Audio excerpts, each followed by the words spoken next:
time after God had created the world and made man and all the animals and birds, he noticed that people were no longer kind to each other and that they didn't obey God anymore. So he was angry. But God did see one man in the world who was kind and good and who obeyed the Lord's word. This man was Noar. So God appeared to Noar, and he let him hear his voice. And the Lord said, "Behold, I will cause it to rain upon the earth 40 days and 40 nights. I will bring a flood the earth to destroy all flesh, and everything that is in the earth shall die." But God told Noah to build an ark and to take 2 of every animal in it with him to keep alive during the storm.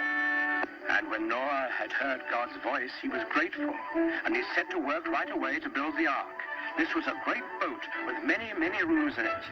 When Noah finally finished it, he went out into the fields and woods, for he had to talk to all kinds of animals and birds. He talked to the lion and the wild horses. He talked to the pigs in the barnyard and the elephants in the jungle and the cute little kittens in his own house. Noah talked to all the animals on the face of the earth, even to the doves, cooing in their nests.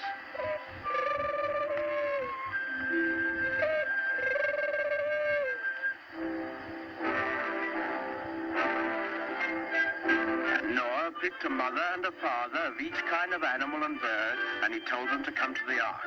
Well, when they were all gathered there, you can imagine what kind of a noisy crowd poor Noah had on his hands.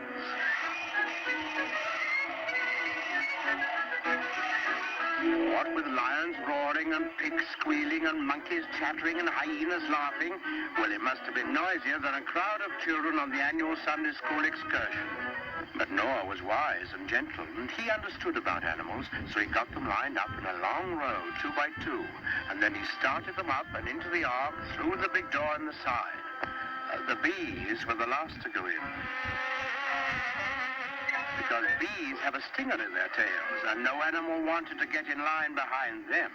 Noah stored food in the boat, and then saw that his wife and his sons and their wives were safely inside. Then he shut the big door behind him, and he bolted it so that no one could get. Then there was a flash of lightning, and the thunder roared as it never had before. Big black clouds hid the sun, so that it was almost as dark as night. And out of those clouds came the greatest rain the world has ever known. It lasted for 40 days and 40 nights, as God had promised Noah. All the land was covered with water, and not a house or a living thing remained anywhere.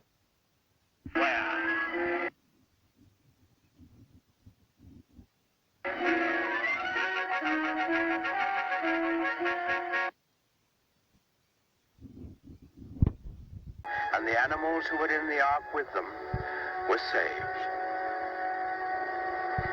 On the 40th day, the rain stopped and the sun came out. The waters that had covered the earth began to flow back into the oceans and the rivers, and the ark came to rest on the peak of a mountain. But Noah wasn't quite sure that there was enough dry land for all his animals to live on. So he took one of the doves and let it fly out of the window. In a little while, it came back, and in its beak, the dove carried the branch of an olive tree. Noah knew that this must be a sign from God that he had restored quiet and peace to the world. So he opened the door of the ark, and he and his family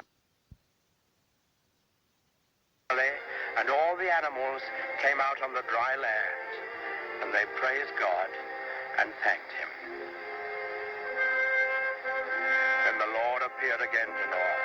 He promised him that he would never again send a flood to destroy the earth, and he sealed that promise with a beautiful symbol, which he set in the sky for all of us to see. That symbol, the token of God's everlasting faith in man, is the rainbow.